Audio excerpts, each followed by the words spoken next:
क्या कहे, श्रद्धा के, गौरव के पात्र ऐसे जो अपने कर्तृत्व से बने हैं, से हमारे बाबा जी, आदरणीय सोनल मालसिंह जी, आदरणीय नरेंद्र कोहली जी, उपस्थित सुधीजन और कला के क्षेत्र में अपने कर्तृत्व से कला को आगे बढ़ाने वाले सभी माननीय कलाकारगण, जो प्रस्तुति हुई तो तालियां तो हम बजाते ही हैं और बजानी भी चाहिए, लेकिन एक ऐसा मन में भाव आता है ऐसी प्रस्तुतियां जब सुनते हैं तो हम भी जरा चरण स्पर्श कर लें, क्योंकि भारत की कला ये केवल मनोरंजन मात्र नहीं है। भारत की कला का उद्गम वहाँ से है जहाँ से प्रथम उद्गार ओंकार का उच्चारण हुआ। वसुमुद्दीन डागर साहब को एक मैसूर में मैंने सुना, तो उन्होंने वो ध्रुपद साधना के बारे में वो बोल रहे थे कलाकारों से कि थोड़ा सा कुछ आ गया तो एकदम प्रकट प्रस्तुति, उसमें प्रोत्साहन तो मिलता ही है, तो उसके कारण फिर एक अभिमान बढ़ना ये जो दिखता है, तो ये उथलापन है, उसको छोड़ के कलाकार को साधना करनी पड़ती है। तो वो कह रहे थे मत कि षड्जय से साधना शुरू होती है तो आदमी अपने शरीर मन बुद्धि के परे पहला कदम रखता है, और जब निषाद तक पहुंच जाता है तो सृष्टि के मूल सत्य तक वो पहुंच जाता है, तभी उसका निषाद सिद्ध होता है। ये बात जो समझता है वो भारतीय कलाओं को समझता है, क्योंकि भारतीय कला रंजन नहीं है, वो अभिव्यक्ति है। वो हम कहते कलाकार की कृति, लेकिन वो अभिव्यक्ति है। इतनी सुंदर अभिव्यक्ति होने के बाद वास्तव में ये कृति वाला भाषण ये अत्यंत एक नीरस बात है। लेकिन अब जैसे कोरोना की मजबूरी में छोटी संख्या में हम कार्यक्रम कर रहे हैं, वैसे लोकाचार की मजबूरी में ऐसे भाषण ऐसे कार्यक्रमों में भी आपको सुनने पड़ते हैं, ये एक अलग बात है। लेकिन वो प्रस्तुति सब कुछ बोल जाती है। वो जो अंदर के सत्य की अभिव्यक्ति है, सत्य के शिवत्व की अभिव्यक्ति है, और वो सुंदर रूप में है, उसको कला कहते हैं। भारतीय कला का उद्देश्य यह सत्यम शिवम सुंदरम की ओर ले जाना, यह है। मनोरंजन से भी सुख होता है और उस अनुभूति से भी सुख होता है। पश्चिम ने रंजन के सुख को चुना, भौतिक सुख को चुना, और उसका अधूरापन तो सबको अनुभूत होता है। वो बार बार उसकी आवश्यकता पड़ती है और बार बार उसकी पूर्ति करने पर भी वो तृष्णा समाप्त नहीं होती। हम ही जीर्ण हो जाते हैं, तृष्णा कभी जीर्ण नहीं होती। और इस चक्कर में सारा जगत घूम रहा है कि कहां मिलेगा कहां मिलेगा, दौड़ रहा है, लेकिन उसको नहीं मिल रहा है। और ये कोरोना ही निमित्त बना कि दुनिया में एक व्यापक तौर पर आत्मनिरीक्षण शुरू हुआ, तो चिंतक लोग आज कह रहे हैं कि कोई तीसरा रास्ता ढूंढना चाहिए। दो रास्ते ढूंढे, एक व्यक्ति को महत्ता देकर आगे बढ़ना या समूहों को महत्ता देकर आगे बढ़ना। कोई तीसरा रास्ता हो सकता है, इसकी कोई कल्पना नहीं थी दुनिया को। तो तीसरा रास्ता ढूंढना चाहिए, और वो ढूंढने के लिए हमको भारत के पास जाना पड़ेगा। ये भान दुनिया में जगा है, भारत के पास आना पड़ता ही है। और क्यों पड़ता है, तो भारत उस मूल तक जाता है जहां से सुख की भावना पैदा होती है। तो सुख की भावना जहां से पैदा होती, जहां उसका जन्म है, वहां तक जाने पर कभी न मिटने वाला और कभी न फीका पड़ने वाला सुख प्राप्त होता है। अन्यथा जो सुख मिलेगा वो तात्कालिक होगा, वो कभी तृप्ति, समाधान, संतोष नहीं देगा, वो बार बार उसकी लालसा पैदा होगी। और इसलिए रंजन की ओर पश्चिम जाती है तो वो गलत है, ये बात नहीं है, क्योंकि सुख की ओर सभी दौड़ते हैं। परमात्मा को भी सृष्टि की इच्छा क्यों हुई, मैं अकेला हूं इसलिए ऊब गया हूं, तो मैं अनेक बनूं ताकि मेरा मन लगे। तो मन लगे, संतोष, सुख, समाधान, इसी के लिए सृष्टि की उत्पत्ति है। तो वो जो हो रहा है वो गलत नहीं है, लेकिन वो अधूरा जरूर है, और उस अधूरेपन को पूरा करने की जो एक कर्तव्यबद्धता है वो भारत की है। भगवान ने भारत को एक कर्तव्य सौंपा है,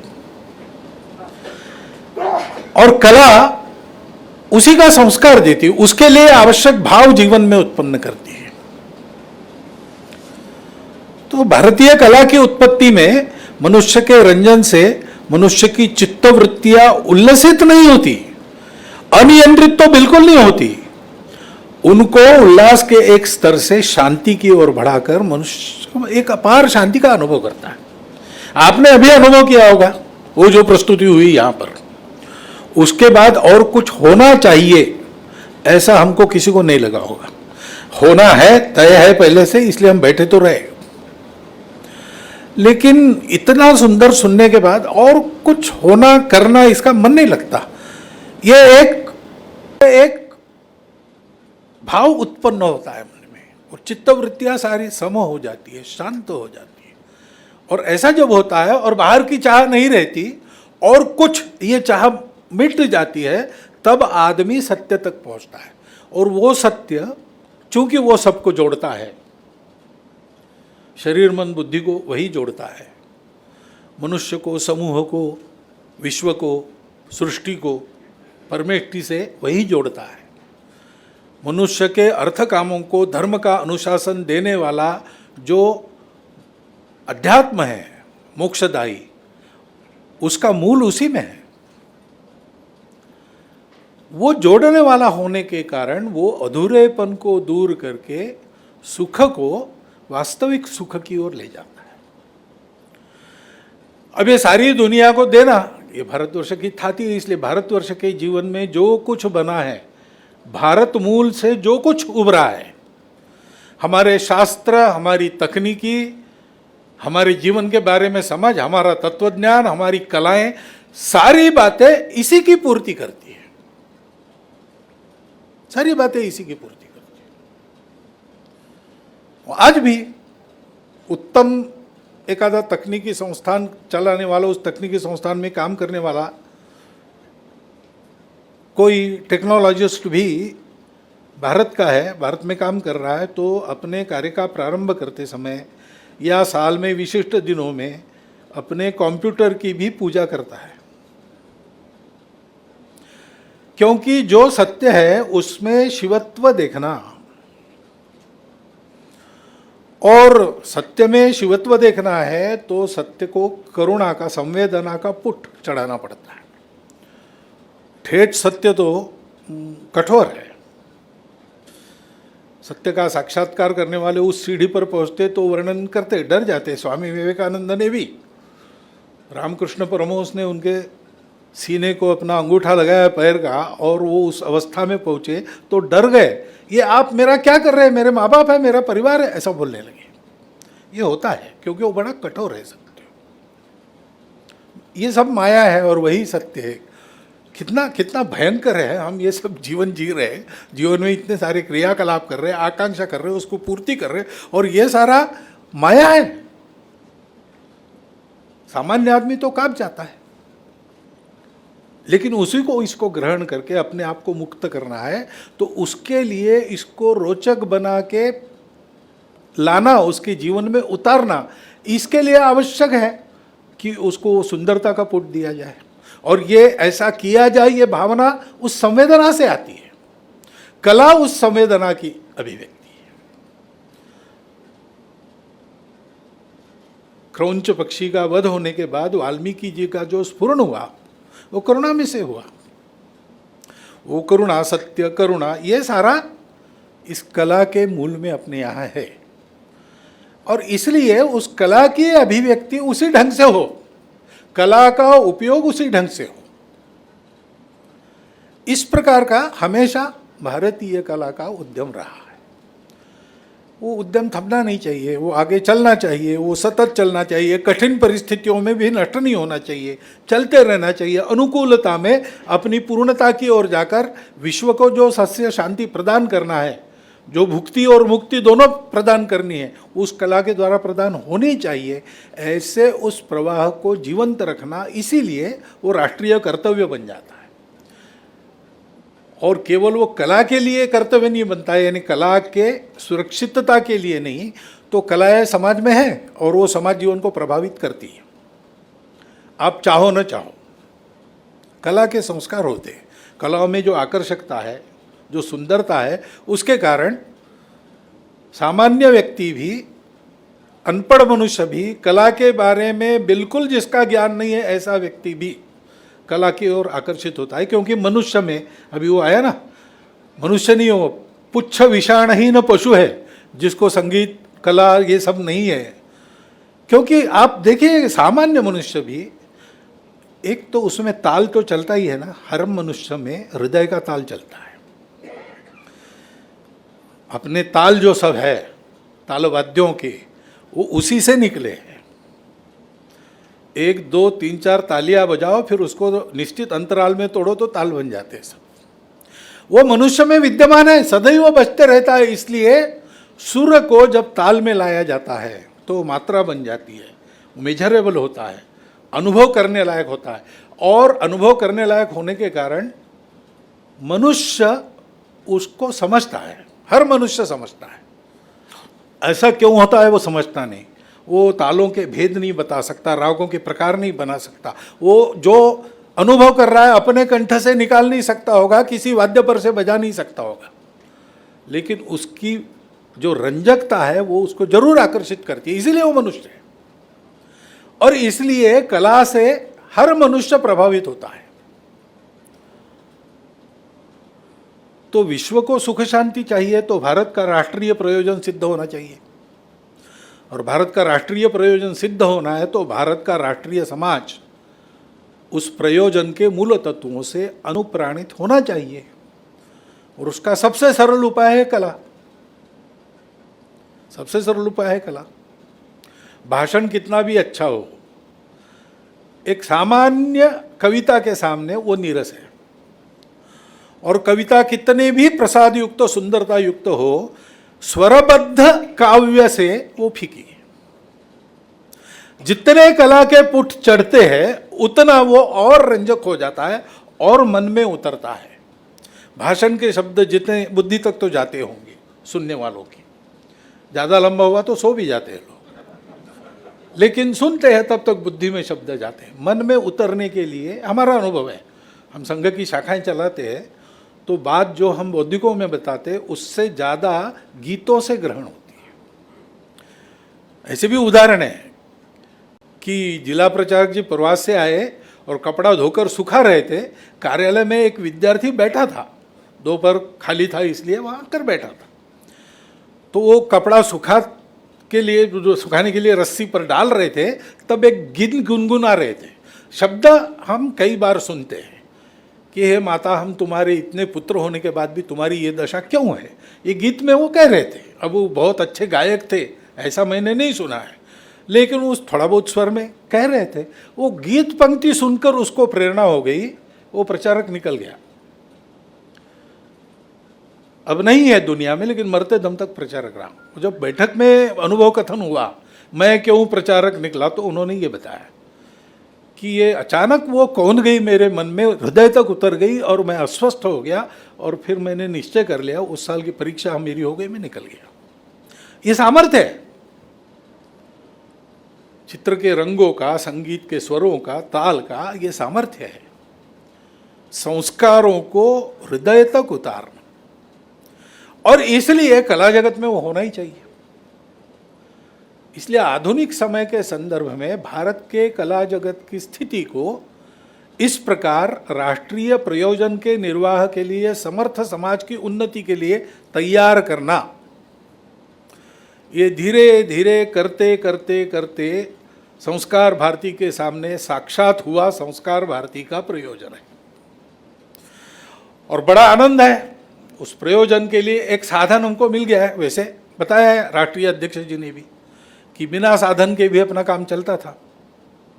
आज जो ये योग बना है, योग भी एक अर्थ से हमारी कार्यक्रम की भव्यता को संख्यात्मक दृष्टि से या व्याप्ति के दृष्टि से कम करने वाला हो सकता है, लेकिन उसमें भी एक संदेश है। ये भारतीय कलाओं के प्रयोजन को ही लेकर चलना, किस बात की चलती है उसको नहीं देखना। विज्ञान भवन में बड़ा कार्यक्रम तो ज़्यादा प्रसिद्धि होती, लेकिन परिस्थिति ने आपको यहाँ बिठाया अपने कार्यालय में, अपने विचार पर पक्के रहकर चलो। स्वधर्मे निधनम श्रेया परधर्मो भयावह, ये पहला संदेश इस कार्यक्रम से आपको मिला है। और दूसरी बात है कि कार्यालय अपना जो बना है, आप देख रहे हैं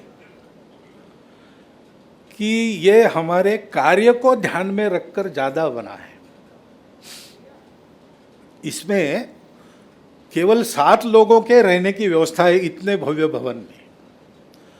अधिकांश इसका भाग कला का प्रोत्साहन के लिए लगे ऐसा बना है। इसमें स्टूडियो है, इसमें तरह तरह कार्यालय और निवास, इसकी जगह थोड़ी है, ज्यादा जगह कलाकारों के सुविधा के लिए है। तो भवन तो बना, लेकिन इस भवन का प्रयोजन क्या है? इस भवन का प्रयोजन कार्य है। कार्य के लिए यह सब है, यह है और उपयोगी है तो जरूर उपयोग करेंगे, क्योंकि हमको अपने कार्य की गति बढ़ानी है। हमको कोई चलता रहे हमारा संगठन बना रहे ऐसा नहीं है। हमको एक कार्य हाथ में दिया है, उसके लिए सामर्थ्य खड़ा करना है और जल्दी से जल्दी होना है। अगर उसमें यह साधन उपयोगी है तो हम उसका उपयोग जरूर करेंगे, लेकिन हम उसके स्वामी बनेंगे। साधन के हम स्वामी बनेंगे, साधन हमारे लिए अनिवार्यता कभी नहीं होगी। हम तो कला के द्रोणाचार्य हैं कि हाथ में अगर धनुष बाण नहीं है तो हम सरकंडों के बाण बनाकर वो कुएं में डूबी हुई गेंद निकाल के दे सकते हैं। साधन है तो उसका उपयोग करेंगे, नहीं है तो साधन के बिना हमारा होता नहीं। कार्यक्रम फिर भी हो रहा है, सब कठिनाइयों के बावजूद हम कार्यक्रम कर रहे हैं। तो ये 2 संदेश हमको मिले और इसमें पूरी बात आ जाती है। इसके पहले भी बाबा ने जो कहा, अपने राष्ट्रीय अध्यक्ष जी ने जो कहा, उसमें सारी बातें आई है। बस यह है कि साधन आ गया तो एक सबब कम हो जाती है कि हमारे पास साधन नहीं है, यानी हम पर दायित्व आ जाता है। जिस बात के लिए संस्कार भारती है वो प्रयोजन सिद्ध हो सके, ऐसे कला जगत का निर्माण हमको करना पड़ेगा। आज कला जगत एक तो पहले जैसा स्वायत्त नहीं रहा, क्योंकि अब समाज आधारित नहीं है। बार बार सरकार के पास आपको जाना पड़ता है। अब ये जैसे एक विशिष्ट प्रकार का प्राणी जगत अगर जंगलों में हम देखना चाहते तो उसके लिए एक विशिष्ट प्रकार की, अंग्रेजी में कहते इकोसिस्टम चाहिए। अगर शेरों की संख्या बढ़नी है, बाघों की संख्या बढ़नी है, तो उसके लिए विशिष्ट प्रकार के पेड़, विशिष्ट प्रकार के पक्षी, ये सब साथ में चाहिए, तब शेर पनपते हैं। ऐसा हर एक बात के लिए। अगर विद्या की उपासना विद्यालय में या महाविद्यालय में या विश्वविद्यालय में ठीक से हो तो उसके लिए एक विशिष्ट प्रकार का वातावरण, विशिष्ट प्रकार की, ऐसे अपनी कला, भारतीय कला के भारतीय प्रयोजन के लिए उपयुक्त बन सके, भारतीय कला जगत की वो प्रवृत्ति प्रकृति हो, इसलिए जो इकोसिस्टम चाहिए वो इकोसिस्टम यहाँ प्रस्तापित करनी पड़ेगी। और वो जब वो इकोसिस्टम नहीं है तब तक थोड़ा सा विपरीतता में काम करना पड़ेगा। जैसे अपने यहाँ गुरुकुल पद्धति थी शिक्षा की, हमारी पद्धति अंग्रेजों ने समाप्त कर दी अपनी शिक्षा। जब उसमें गुरुकुल चल, शिक्षा को, शिक्षादान को व्रतन इस नाते वाले परिवार नहीं चल सकते, उसमें पर निर्भर हो जाती है, तो समाज का कुछ उसमें उसकी भूमिका नहीं। और जैसे समाज को तो कर दिया कि ऐसा, लेकिन वो समाप्त नहीं हुआ। देश में गुरुकुलों के आधार पर अब शिक्षा देने का प्रमाण बढ़ रहा है। ये क्यों हो रहा है? तो तब से, यानी 1860 से अभी तक परिचिता में स्वस्थ होकर कुछ कुछ परिवार का, मैंने कहानी बताई थी, वो प्रसिद्ध भी शायद आपने सुनी होगी, लेकिन फिर एक बार बताता हूं। कहानी है तो कला के जैसा भी, सुना हुआ गाना बार बार अच्छा लगता है, वैसे कहानियां भी कुछ बार बार अच्छी लगती है। अर्थात गाने वाले का जैसा कौशल्य उसमें बताने वाले का भी रहता है। तो मेरा कहानी है, इसको छोड़ दीजिए, कथा उस तो आपको रोचक रहेगी। तो एक गांव था, उसमें पुराना बहुत जमाना, सब लोग होम हवन अग्निहोत्र करते थे, खेती करते थे, उस पर सबका चलता था। तो अग्निहोत्र की पद्धति ऐसी है, दिन भर फिर दोपहर को वो सब उसमें नहीं होना है, तो उसके शाम के वक्त साफ करके उसको, वो भस्म वगैरह रहता है, दूसरे दिन फिर से जो रोज। तो क्रियाकर्म ये सब होने के बाद वो साफ करना गृहिणी का काम रहता है। तो गृहिणी ने साफ किया, वो सब कूड़ा कचरा फेंक दिया, भस्म उचित जगह रख दिया, और फिर बनाए थे तो पापड़ सुखाने के लिए आंगन में डाल के वो वहां बैठ। अब दक्षिण में ऐसा है कि भी पान वगैरह खाते, आदत आग वगैरह डाल के भी खाते।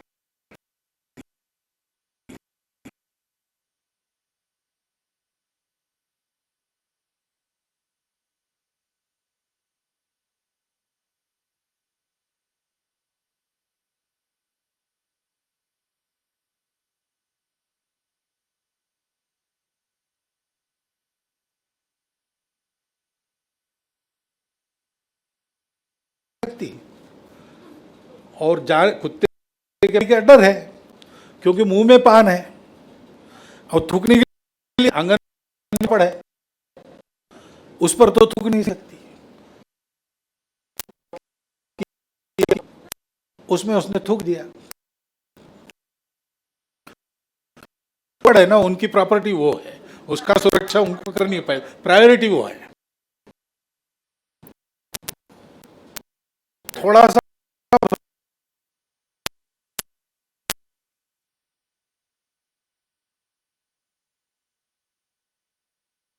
और साफ करते समय उसको ध्यान में आया कि उसमें एक सोने का टुकड़ा है। टुकड़ा कहां से आ गया? क्योंकि चेन वगैरह पड़ती है, अंगूठी पड़ती है, तो समझा जाता है। कैसे पड़ेगा? पड़ेगा तो पूरा बिस्किट पड़ेगा, टुकड़ा किसी के पास रहता है तो किसका है नहीं पता। ऐसा है वाले जो अपनी पत्नी, उसने आके पूछा तो उसके ऐसा था, बस इतनी बात है। अब वो अग्निकुंड रोज पवित्र करते करते इतना पवित्र पड़ी, तो पति ने कहा कि ठीक है, एक बार हुआ ठीक है, लेकिन ये फिर से मत करना, गाँव में।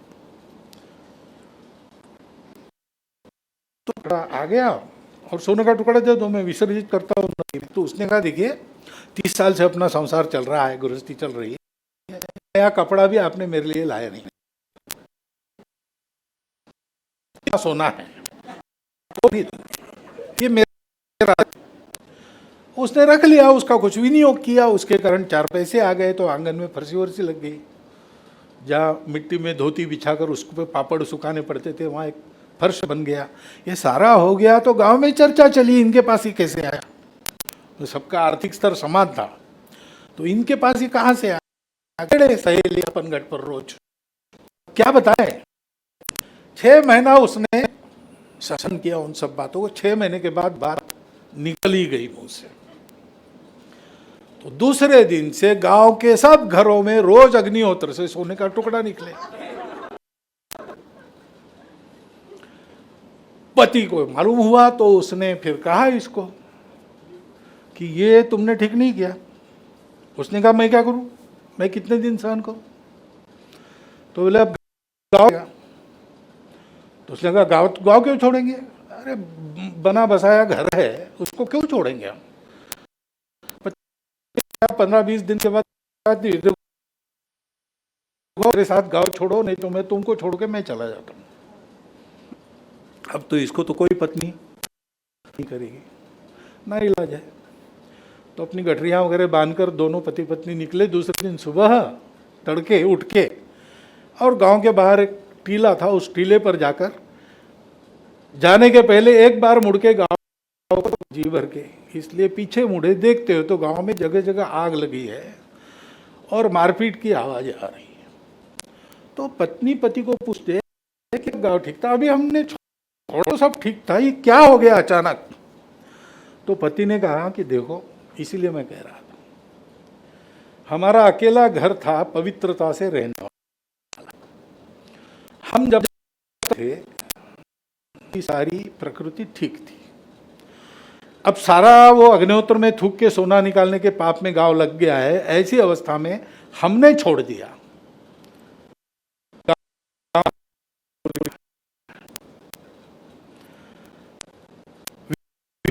में भी अपने व्रत को आग्रह पूर्वक कष्ट सहन करके चलाने की ये महत्ता है।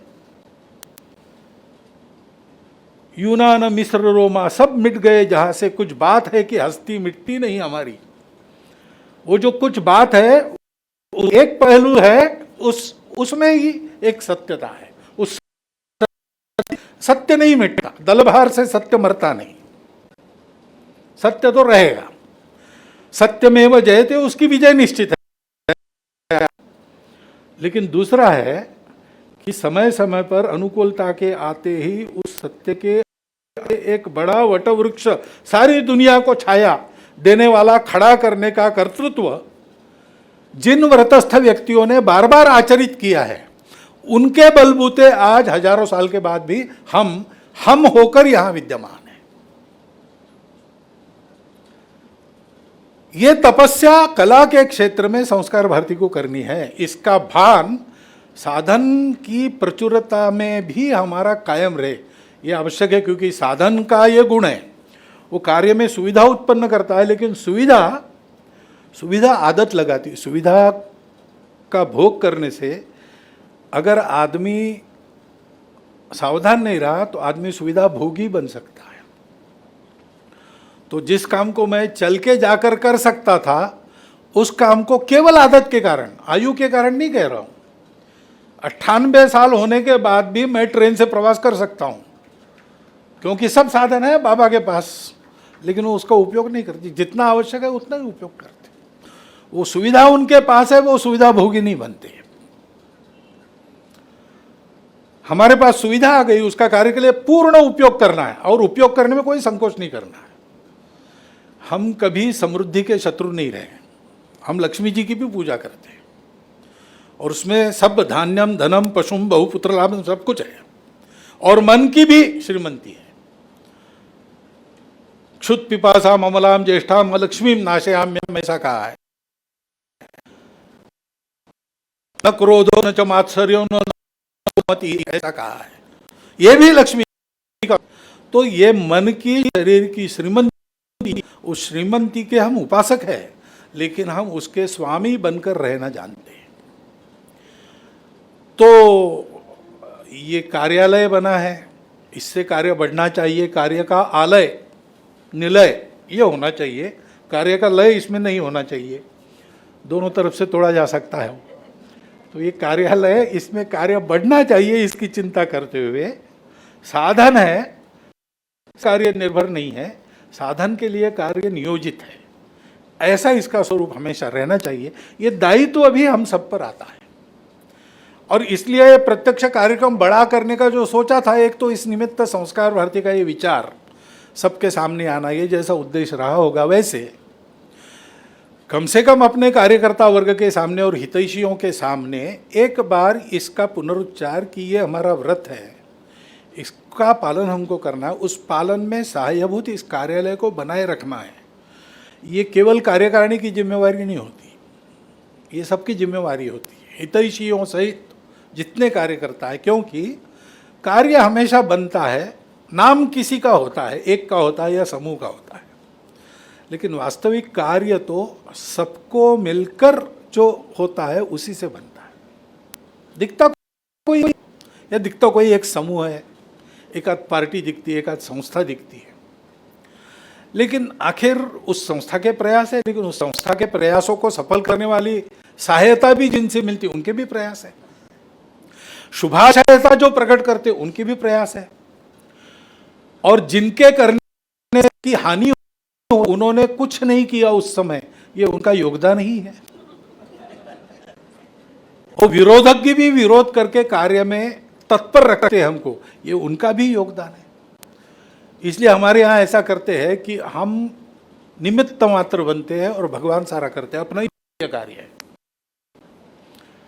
तो करने वाला वही है, लेकिन निमित्त हमको बनना है, योग्य निमित्त बनना है, तब वो होता है।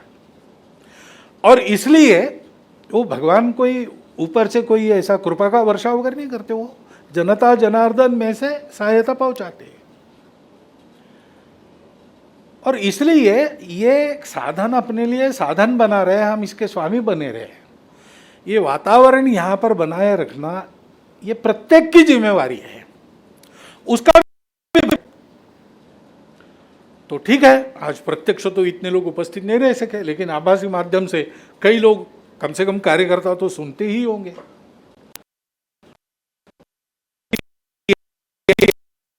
अगर उनके ध्यान सुरक्षित रहते ये सारे विचार, ये सारी कृति आदतें, तो कार्यकर्ताओं में सुरक्षित रहते। कार्यकर्ता बीज रूप होता है, उस बीज के गलने से ही वृक्ष खड़ा होता है। ऐसा स्वयं को गलाकर संस्कार भारती का काम कला क्षेत्र में यशस्वी हो, ऐसा करना जिनको है, उनके ध्यान में ये बात आ जाए तो एक अत्यंत आनंद का प्रसंग है। हमारे कर्तृत्व से कुछ आगे बढ़ते, एक कदम आगे बढ़ते, तो जैसा है कहा गया, एक तरह से मील का पत्थर है, हमारा दिल्ली में कार्यालय बन गया। हमारे सबके करने से ये हुआ है, उसका आनंद अपने मन में है, बहुत अच्छी बात। और उस परिश्रम के साथ इतनी परिस्थितियों में हमारी मार्गक्रमणा चली, यशस्वी हो गई, इसके लिए सभी कार्यकर्ता अभिनंदन के भी पात्र हैं। परंतु इसके साथ साथ आनंद में चूकना नहीं, आनंद में भान को नहीं खोना। आनंद के कारण भी, यशस्विता के कारण भी भ्रम हो सकता है। आदमी चलते समय गड़बड़ाता कब, पैर टेढ़ा कब पड़ता है, जब चलने में आत्मविश्वास है तभी होता है। जिसको लगता है कि मेरे कदम लड़खड़ाते हैं, वो पहले से ही सावधान होकर चलता है, लेकिन जिसकी पूरी शक्ति है वही असावधान हो सकता है। ऐसे अनुकूलता में ही ज़्यादा गलतियाँ होती है। इसलिए एक प्रकार से ये अनुकूलता अपने लिए बनी, इसका आनंद है, इसके लिए अभिनंदन है, इसका अच्छा उपयोग करने की अपनी बुद्धि भी है। बस ध्यान रखना, भान रखना, ये हमारा साधन है। इसका उपयोग करके शीघ्रातिशीघ्र भारत के कला जगत को, भारत के प्रयोजन को सिद्ध करने वाला समाज।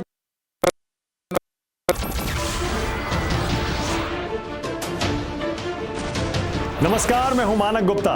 अगर आपको हमारा ये वीडियो पसंद आया हो तो इसे लाइक और शेयर जरूर करें, और हाँ, हमें सब्सक्राइब और फॉलो करना ना भूलें, ताकि आप देश और दुनिया की कोई खबर मिस ना करें। तो जुड़े रहिए हमारे साथ और देखते रहिए News 24।